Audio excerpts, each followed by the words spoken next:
Darkin and the Two Wild Lions, a fairy tale by Ruben Tafur.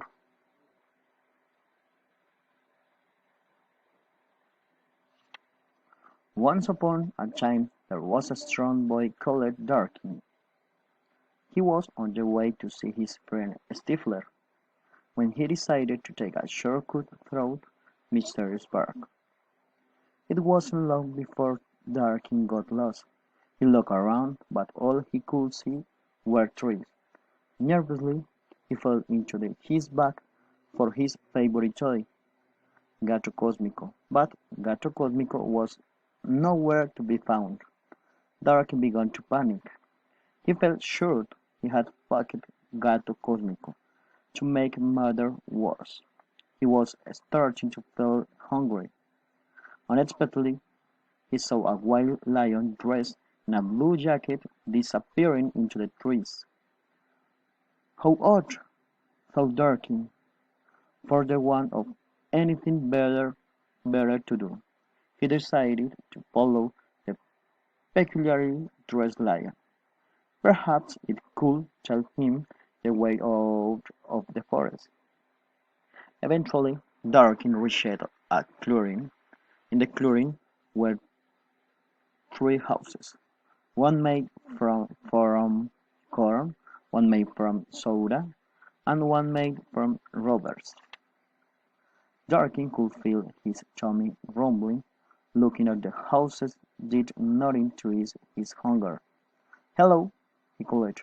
"Is anybody there?" Nobody replied. Darkin looked at the roof on the closet house, and wondered if it would be rude to eat somebody else's achievement. Obviously, it would be impolite to eat a whole house, but perhaps it would be considered acceptable to nibble the odd pizza or lick the odd filling in a chain of meat. A cackle broke through the air, giving Darkin a fright. A witch jumped into the space in front of the houses. She was carrying a cage. In that cage was Gato Cosmico. Gato Cosmico shouted Darkin. He turned to the witch. "That's my toy!" The witch just shrugged. "Give Gato Cosmico back!" cried Darkin. "Not on your Nelly," I said the witch. At last Gato Cosmico out of the cage. Before she could reply, two wild lions rushed in from footpath on the other side of the clearing. Darkin recognized the one in the blue jacket that he'd seen earlier. The witch seemed to recognize him too. "Hello, big lion," said the witch. "Good morning." The lion noticed Gato Cosmico. "How is this?" That's Gato Cosmico explaining to witch. "Oh, Gato Cosmico would look lovely in my house. Give, give it to me," reminded the lion. The witch shook her head. "Gato Cosmico is staying with me." Excuse me," Darkin interrupted. "Gato Cosmico lives with me, and not in a cage." But Big Lion ignored him. "Is there nothing you'll trade?" he asked the witch. The witch thought for a moment, then said, "I do like to be entertained. I'll release him to anybody who can eat a whole front door." Big Lion looked at the house made from robbers and said, "No problem.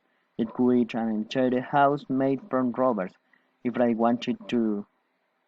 "That's nothing," said the next lion. "I could eat two houses." "There's no need to shut up," said the witch. "Just eat one front door. I'll let you have Gato Cosmico." Darkin watched, feeling very worried. He didn't want the witch to give Gato Cosmico to Big Lion. He didn't think Gato Cosmico would like leaving a weak lion away from his house and all his other toys. The other one lions watched while Big Lion put on his beard and withdrew a knife and from his pocket. "I'd eat this whole house," said by Lion. Just you watch." Big Lion pulled off a corner of the front door of the house made from soda. He opened a dough ceiling and went back for more, and more and more. Eventually, Big Lion started to get bigger and just a little bit bigger at first. But after a few more furfuls of soda, he rode to the side of a large snowball, and he was every bit around. I don't feel too good," said the big lion. Suddenly he started to roll. He'd grown so round that he could no longer balance. "Help!" he cried, as he rolled off down a slope into the forest. Big Lion never finished eating the front door made from soda, and Gotch Cosmico remained trapped in the cage. Average Lion stepped up and approached the house made from robbers.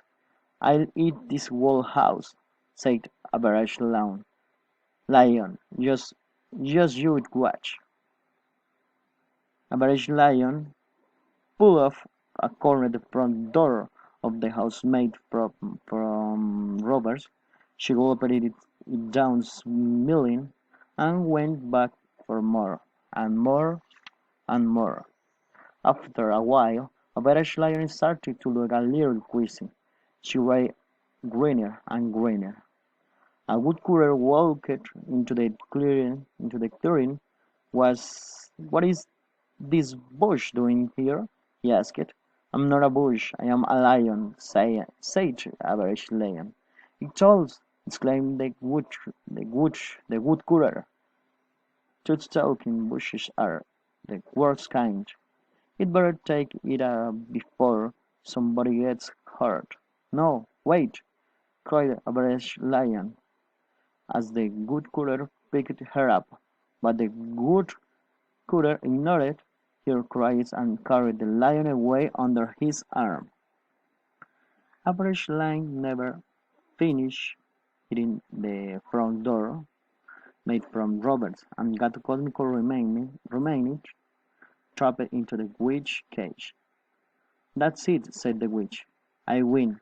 I get to keep Gato Cosmico." "Not so fast," said Darkin. "There is still one front door to go, the front door of the house made from corn, and I haven't had a turn yet." "I don't have to give you a turn," laughed the witch. "My game, my rules." The woodcutter's voice carried through the forest. "I think you should give him a chance. It's only fair." "Fine," said the witch. "But you saw what happened to the lions. He won't last gone." "I'll be right I'll be right back," said Darkin. "What?" said the witch. "Where is your sense of impatience?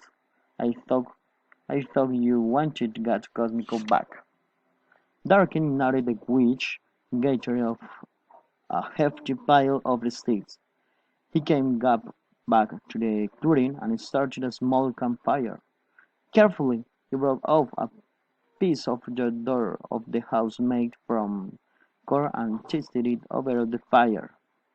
Once it had cooked and cooled just a little, he took a bite.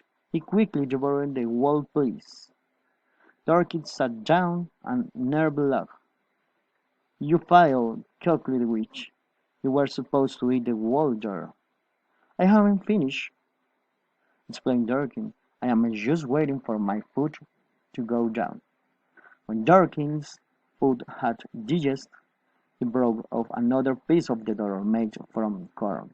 Once more he tasted his foot over the fire and waited for it to cool just a little. He ate it at a leisure pace, then waited for it to digest. Eventually, after several feedings, Durkin was down to the final piece of the dough made from corn. Carefully, He chased it out, allowed it a cool just a little. He finished his final course. Darkin had eaten the entire front door of the house made from corn. The witch stamped her foot anywhere. "You must have tricked me," she said. "Don't reward cheating." I don't think so," said a voice. It was the woodcutter.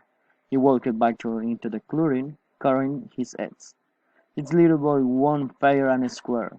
"No, hand over that cosmic or I will chop your broomstick in half." The witch looked horrified. She grabbed her broomstick and placed them behind her. Then, huffing, she opened the door of the cage. Darkin hurried over and grabbed that Cosmico, shaking that his favorite toy was all right. Fortunately, that Cosmico was unharmed. Darkin, the good curate, grabbed a quicksilver and hurried at this to meet Stifler. It was starting to get dark.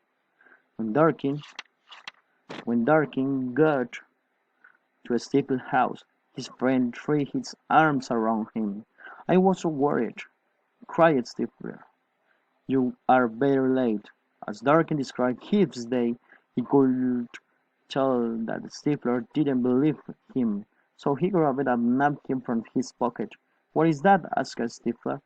Darkin unwrapped a doorknob made from soda. "Put in," he said. Stifler almost fell off his chair. The end.